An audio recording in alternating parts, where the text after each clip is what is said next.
네, 반갑습니다. 하와이비치입니다. 선별된 좋은 리포트 함께 읽어보고 분석해보는 시간 갖고 있습니다. 오늘 가져온 리포트는 한화엔진인데요. 그 조선기계 방산 섹터에서 이제 베스트 애널리신 다올투자증권의 최강식 연구원님께서 이렇게 적어주셨습니다. 그래서 굉장히 많은 이제 창작자분의 어떤 치열한 고민을 통해서 나왔을 테니까 단어 선택이나 구성, 제목 이런 것들을 좀 같이 파악을 해보면서 어떤 배경에서 나왔을까 이런 걸 파악해보는 시간이었으면 좋겠어요. 그래서 제목은 중국 엔진은 온다. 벌써 1.4조 수주 이렇게 나왔고요. 그리고 퀀티키에서 최근에 이제 리포트 쓴 이제 비아이님께서 적어주신 이 한화엔진 리포트를 같이 조금 읽어보면서 어떤 포인트를 보면 좋을지 이렇게 말씀을 좀 드리겠습니다. 그래서 기업 간단하게 말씀드리고 넘어갈게요. 동사는 조선 기자재의 가장 핵심이라고 불리는 대형 선박용 엔진 제작과 해당 엔진 부품 판매와 선박 수리 서비스를 영위하고 있다. 그리고 2024년 세계 최초로 DF 이중연료 듀얼 퓨얼이죠. 엔진 시운전 성공, 세계 최초 선박용 SCR 개발 등 스크러버라고 하는 겁니다. 그래서 개발 등 기반으로 글로벌 선박용 엔진 탑 메이커로서 저속 엔진 글로벌 시장 점유율 2위를 차지하고 있다. 그렇게 했습니다. 이제 선박 엔진 만드는 회사라고 보시면 되고요. 그리고 이제 선박 엔진을 수리해주는 그런 사업을 좀 키우려고 하고 있다 정도로 보시면 될 것 같아요. 그래서 이제 보시면 여기 이제 중국 엔진은 온다라고 했는데요. 이게 왜 그런지, 왜 이렇게 말씀하셨는지 10월 7일 쓰셨는데 한번 차근차근 체크를 해보겠습니다. 그래서 2만 원으로 적정 주가를 상향하셨고요. 3분기 수주가 초강세다. 왜냐면 상반기에 한 6,500억 정도 수주를 했는데 3분기에만 뭐 7,800억 수주를 했어요. 그래서 중국 수주가 여기서 반절을 넘는다. 그래서 이 회사가 어떻게 보면 중국이 잘 돼야 돼요. 그러니까 한국도 잘 되는 상황에서 중국도 잘 돼야지 이 회사가 좀 굉장히 이제 탑라인이 성장할 수 있다라고 볼 수 있거든요. 그리고 또 중국의 어떤서 수주하는 물량이 한국에서 수주하는 물량보다 좀 더 마진이 좋다고 해요. 그래서 마진도 좋아질 수 있고요. 그리고 왜냐하면 또 추가적으로 AS, 그러니까 아까 말씀드렸던 요 이제 선박 AM 사업, 요 선박 수리 사업을 좀 더 이제 입지를 더 강화할 수 있는 그런 부분이 될 수 있어요. 왜냐하면 고객사들을 더 많이 확보할 수 있기 때문에. 그래서 중국 조선업의 캐파 증설하고 마켓시어 확대가 안타깝다. 이거는 전방산업 얘기죠. 근데 요거는 이제 한국조선소에 해당하는 내용인데 한화엔진은 한국하고 중국의 엔진을 만든다 보시면 되고, 컨테이너선 대형 DF 엔진의 다수는 한국으로 발주되어 엔진 업체들은 수혜다.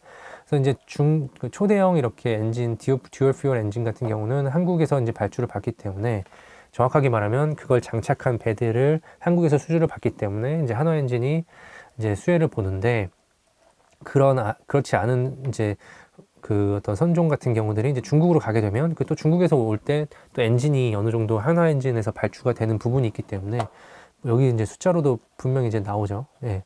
상반기 수주도 이제 6,500억 정도, 중국이 한 1,700억 양호했지만 2분기에 언노운 그리고 CMHI, NTS 등으로부터 4,300억을 수주했다. 하나오션과 삼성중공업의 수주를 바탕으로 7,800억 수주했고, 올해 누적 수주는 1조 4천억.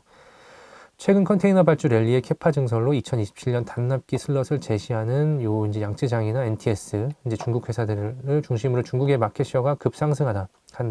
이게 한국이 다 채워지다 보니까 중국의 조선소들이 이제 마켓시어가 급상승한다 이런 말씀을 하시는 거고, 이런 게 이제 조선업에 어떤 영향을 주고 있는 상황인데, 여기에서 포인트는 한화엔진은 그거에 영향을 덜 받고 오히려 수혜다라는 얘기를 하고 계신 거예요. 그래서 한국 조선산업 입장에서는 경쟁국가의 캐파 증설이 달갑지 않지만 2028년 슬롯도 소진되어 가는 상황에서 선별 수주로 큰 영향은 없다.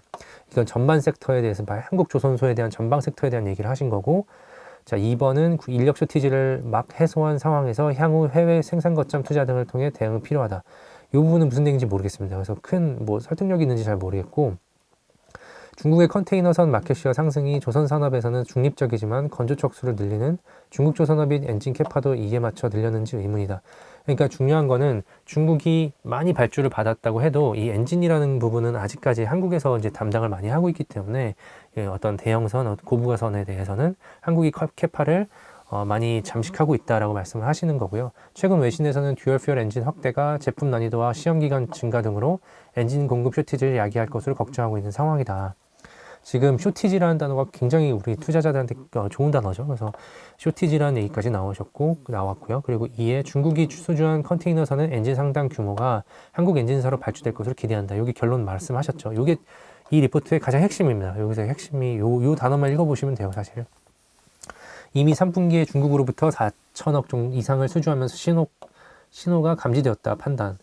동사를 비롯한 현대중공업의 엔진사업부, HD, 현대마린엔진의 수혜를 기대한다. 그러니까 엔진 기업들 다 좋다. 이 말씀을 하시는 거고, 동사의 적정 주가를 조선업과 동일하게 2020 이렇게 해서 2만 원 상향하셨고요. 이렇게 좀 보시고, 그리고 이제 우리 이제 컨트케이에서 적어놓은 리포트, 이제 BI님이 적어놓은 리포트에서도 그 부분을 굉장히 잘 설명을 해주고 계세요. 그래서 선박 엔진의 경우 소수업체들이 과점하고 있기에 조선사와 마찬가지로 공급자 우위 시장이 형성된 상황이다. 이게 지금 내용의 첫 번째 장의 핵심 내용이고요. 노는 물이 달라지고 있다라고 하셨어요. 그래서 이제 보시면 이제 스펙, 고스펙, 그리고 빠른 컨테이너선 수주 급증하고 있는 부분이 LNG 쪽으로 이제 100%에 달한다. 이런 얘기 하셨고요. 동사는 하나오션이라는 확실한 캡티브 마켓을 보유하고 있고요. 삼성중공업의 물량도 96% 이상 과점하고 있어요. 그래서 정말 그 안전하게 이제 물량을 가지고 있는 상황에서 중국 내에서 점유율이 10% 정도인데 이걸 회사가 이제 늘리려고 합니다. 그래서 조선사들의 저가 수주가 끝났다는 것은 동사의 저가 수주 물량도 끝났다는 말 뜻하죠.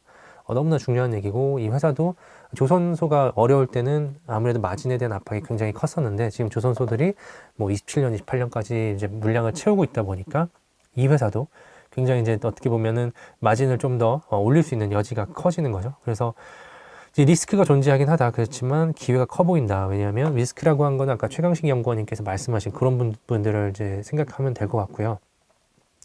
그리고 이제 보시면 이제 어떤 기술력의 어떤 신뢰 이런 부분 굉장히 중요하다고 생각해요. 이제 한국의 어떤 업체들에 대한 기술력 신뢰도 있지만 엔진 업체들에 대한 기술력 신뢰. 그래서 아직 중국 업체들이 엔진까지는 침투하지 못하고 있다. 이런 것들이 굉장히 중요한 부분이에요. 그래서 삼성중공업 입장에서는 동사와 경쟁사가 동일선상에 위치함으로써 그동안 동사가 노려왔던 선순위 포지션이 흔들릴 가능성이 존재.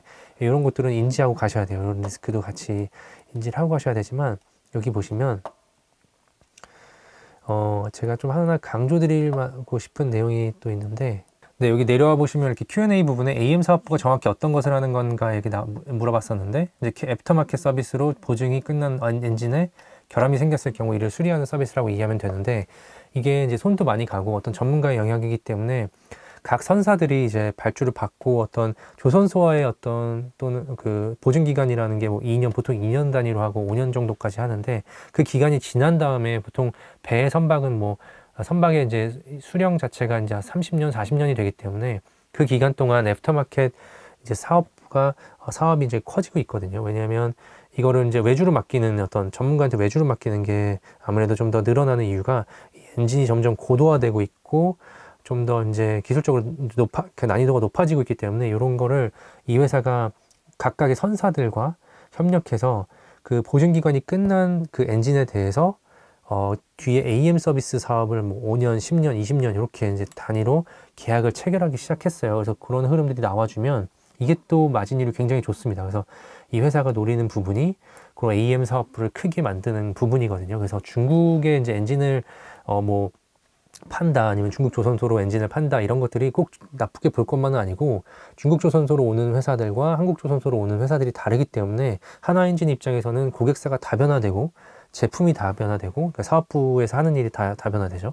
그래서 그런 것들이 늘어나는 것들을 또 투자자들이 굉장히 좋게 보셨으면 좋겠습니다. 그래서 마치기 앞서서 멘토K에서 이제 12일에 이렇게 하락장 기회로 바꾸는 승부사 전략을 오픈을 했는데요. 이제 오프라인 세미나다 보니까 라이브 질의응답 시간이 있고 또 소통의 시간이 있다 보니까 이제 오프라인만의 장점을 좀 활용하셨으면 좋겠어요. 그리고 선착순이다 보니까 이런 건 빠르게 신청을 당부를 드리고 자세한 사항은 하단에 링크 참조해 주시면 좋은데 이렇게 좀 내려가 보시면 어떤 분들한테 이게 필요한가 요거 부분을 보시면 하락장에서도 손실을 최소화하는 부분, 하락장에서 돈을 크게 벌 생각을 하기보다는 상승장에서 수익을 꾀하고 하락장에서 손실을 최소화하는 그런 전략을 하되 트레이딩과 어떤 가치 투자를 접목해서 어느 정도 이제 수익을 방어하고 수익을 어느 정도는 내볼 수 있는 그런 기회들을 좀 같이 탐구해 봤으면 좋겠고요. 그런 방법이나 전략에 대해서 말씀을 좀 드릴 거고 그리고 이제 우리가 지금 상황에서 이제 거래 대금이 굉장히 말라 있고 코스닥 같은 경우는 매일 뭐 5조 정도밖에 안 되는 거래 대금인데 이 하락장이 어떻게 보면 한 번 더 올 수 있고 더 장기화될 수 있다라는 부분이 있기 때문에 이런 거 또 다른 하락장을 예측 대비하고 싶은 분들이 좀 들으셨으면 좋겠고 그런 것들을 잘 이겨내신 분들 거기에서 포기하지 않으신 분들 거기에서 총알을 잘 이제 확보하신 분들이 결국은 자금 관리 잘 하시고 멘탈 관리 잘 하신 분들이 결국 상승장에서 크게 먹기 때문에 대장 섹터, 대장 기업을 찾는 방법을 또 필요로 하신 분들이 오셔서 들으셨으면 좋겠고요. 자세한 사항 다시 한번 하단에 링크 참고해 주시면 감사하겠습니다. 이번 영상이 좋았다면 좋아요, 구독, 댓글 그리고 알림 설정까지 부탁드립니다. 감사합니다.